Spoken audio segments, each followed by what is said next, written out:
Hi everyone, my name is Adi Funke. I am, by God's grace, the founder, the coordinator, and of the ministry called Treasure of His Eyes.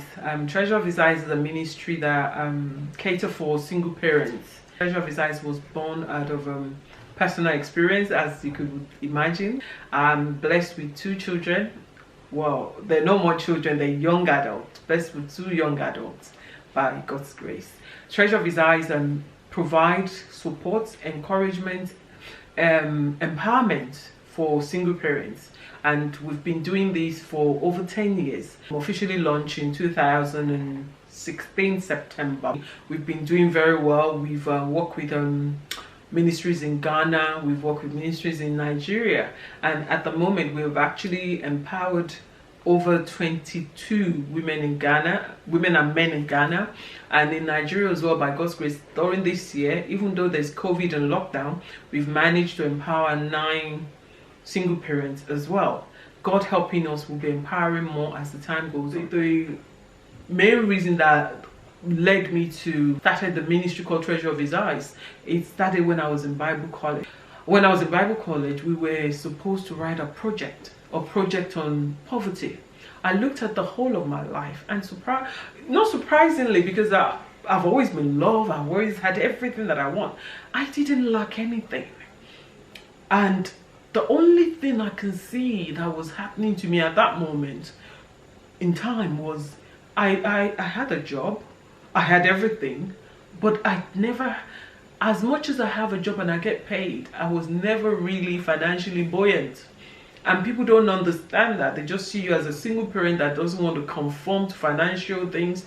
Not that I was owing anybody, but I knew I was working, but I work, and as soon as the money comes in, everything is finished.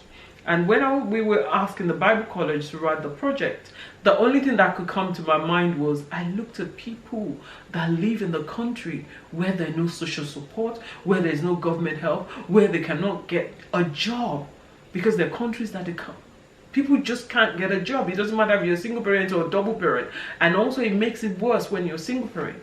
And I looked at that situation. That was all that came to my mind. All I could think about is, oh my God, how will they survive?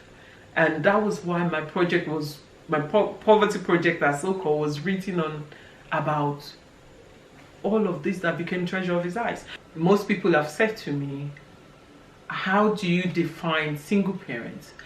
There are different categories of single parent. There could be single parents through divorce, which is mostly common knowledge, which is what most of us know. There could be single parent through separation, which we know as well. There could be single parents through abandonment, and most of the document that we see in life does not show abandonment on it. I keep thinking, if I have my way, I will put that on the document. But single parents as well, surprisingly, can be geographical, because you could imagine, I live in the United Kingdom, and in the United Kingdom, we're in the diaspora. The people that have their husband or their wife living abroad somewhere else. So in that case, they are single parents by in terms of geographical. And also the final one that most people have been encouraging me to include in the Treasure of His Eyes ministry is the widows. Because really, if we look at it, yes, the husband passed away or the wife passed away, but they actually become a single parent. So those are the categories of single parent, which could be through divorce, through separation, geographical location, I say abandonment, and then the widow or the widower. Those are categories of single parents. There's so many challenges faced by single parents, because in the world we live in, especially in the church, I would say, there's a subtle language that actually speaks about, does not favor single parents. I'll put it like that. I know it's not in all of us, but majorly in churches, single parents or divorced people or separated people are frowned on. Single parents face a lot of challenge, so I would look into that one by one. When we say what challenges does single parents face, the most challenges, the very first challenges that I will talk about that single parents face is discrimination. Most single parents are discriminated against seriously, especially in churches, because I belong to a church.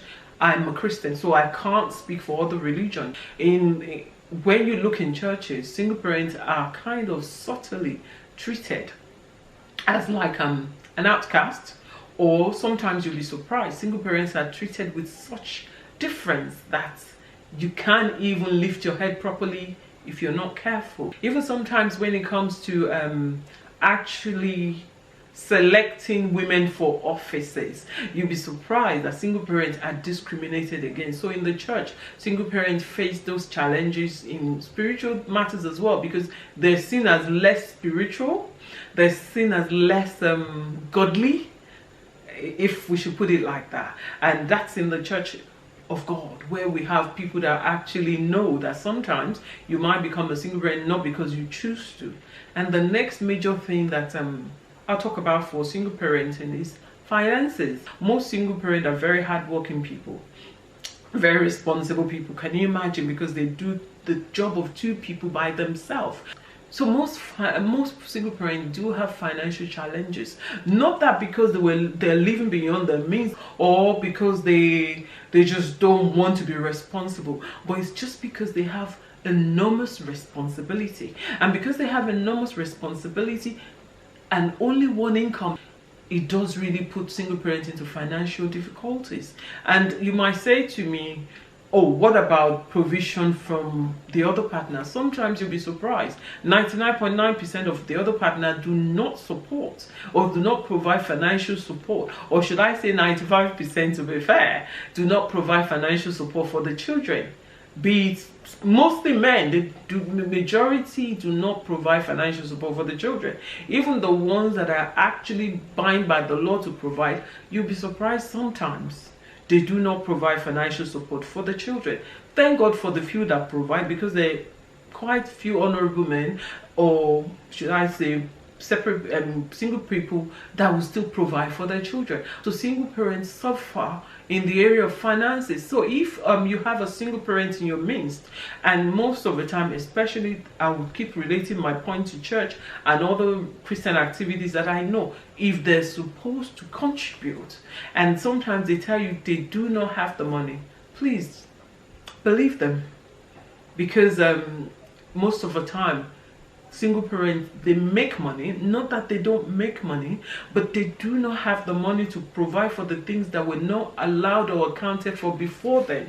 So that's the second thing I'll talk about for single parent: financial challenges. When it comes to relationship, like I've said in all the points that I've made, people are very discriminative towards single parents.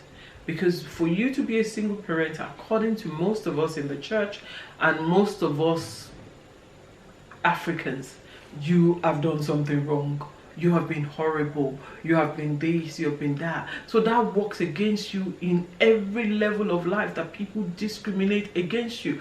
Surprisingly, some people discriminate against you without realizing they're actually discriminating against you. One of the things we look at in Treasure of His Eyes, we say single parents are ostracized. Yes, especially women. Especially women, and especially in the churches, and especially in the African context. They see you as a wayward person. They see you as a person that cannot hold a relationship together. They do not care how you become a single parent, but they just label you straight away and say you are irresponsible. So we've talked about finance, we've talked about emotional, we've talked about discrimination. And now we're going to talk about the mental health.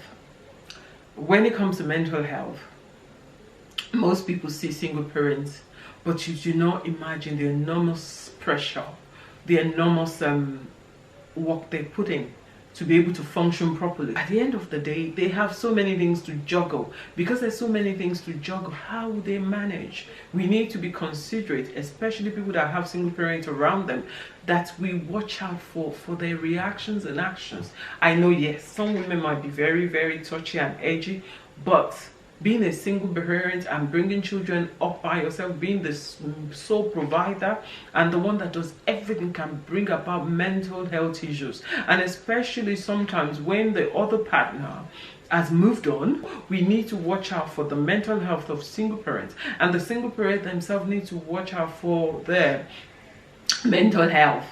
And that then could lead to what I would call problematic relationship with other people. So sometimes you would find that people assume single parents are very problematic, are very this, are very that, and then hence they become judgmental towards them. Most single parents do not want to be a problem or burden to anybody. They just want to be able to get on with their lives. So because that is not happening through discrimination, through financial stress, through the mental health issue, and through people being judgmental towards them, they tend to not now being able to have a good relationship with people, because sometimes it will become people assumption that she's this, she's that, or he's this, is that, and from there all of a sudden a single parent will develop an attitude as well. It could be a problem going into other relationship, because remember, as a single parent, seemingly by people you've already failed. In quotes, people see you as a failure, that you've actually failed in marriage. People actually see you as a failure.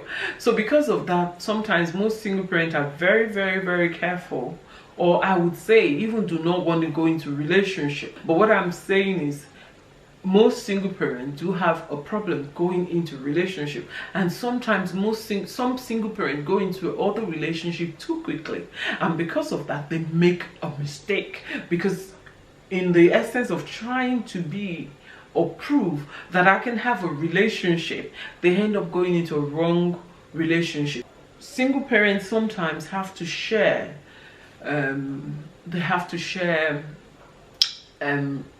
responsibility for children with their partners. Sometimes single parents are very lonely. They become very lonely, not only because the children have to go somewhere else, but because what they have done all throughout the children was with them was to do everything for the children, and when the children are not there, it could become a lonely atmosphere. Sometimes the stress is part of the thing that keeps a single parent going. It makes them stronger because they have a running pattern that they're running with. What I would say is to ease the burden of single parents, we all have a part to play. I would say most churches have a serious part to play, because some churches, and very, very silently treat single parents as a second class. Not only a second class, they treat them as irrelevant, either written, silent, or loudly, but they're treated differently. Yes, I can understand sometimes single parents are treated nice and everything, but they still throw it back at your face. But at the end of the day, we all have to contribute what we could, what we can, so that at least, even if now a single parent now rejects your love and everything, you have actually contributed love. And also, one thing I'll say concerning the church as well is sometimes single parents belong in groups, and there will be certain financial commitment that they might not be able to meet sometimes. Not because they don't want to meet it, but it's because they have set amount for everything going out every month. Come and talk to me. I would show you sometimes in a month, every penny that comes in has been accounted for. So if there's any extra thing that comes up, sometimes single parent might not be able to meet it up. So we can ease the burden of a single parent by thinking. I'm not saying letting them get away with murder. I'm not saying letting them do as they like. I'm not saying disobeying rules and regulation, but I'm saying we should just be a bit compassionate. And also sometimes talking to a single parent will give you an insight. Most people don't talk to single parents. How many people actually talk to a single parent about the situation, what they're going through, how they're managing? To ease those burdens and ease those challenges, we need people that will talk to single parent honestly, not people that will talk to single parent just to let me try and find my English very carefully, just to want to know for knowing sake, but people that actually cares about what a single parent goes through and how they have survived and how they are coping. And also sometimes it's good to talk. By talking to a single parent, you will be surprised the trust you would win, and also the confidence they would have in you. In terms of relating to the family, easing the burden of a single parent, please do not make them feel that they are wasted. Don't make them feel that they have nothing good happening for them. Don't make them feel that in the family they are the least important, because to be honest, we are all important in our own way. As the toe is important, so is the tongue important. As the tongue is important, so is the hand important. So don't make anyone feel less important. That's how we can ease the burden of a single parent in the family. But if we live in a country that does not provide for single parent, let the community be helpful towards them. Like, for example, Treasure of His Eyes, which is the ministry by God's way that I coordinate. We work in African countries that there's no government help or government provision, not even only government help, there's no family help. So because of that, it could be a self-governance. You could help somebody. By helping one person, you're helping like 10 or 11 people, because you help the children of the single parents. And that's my take on all of that, how we all can ease the burden of a single parent. I'm not saying the charity case, but I'm saying we could be of help.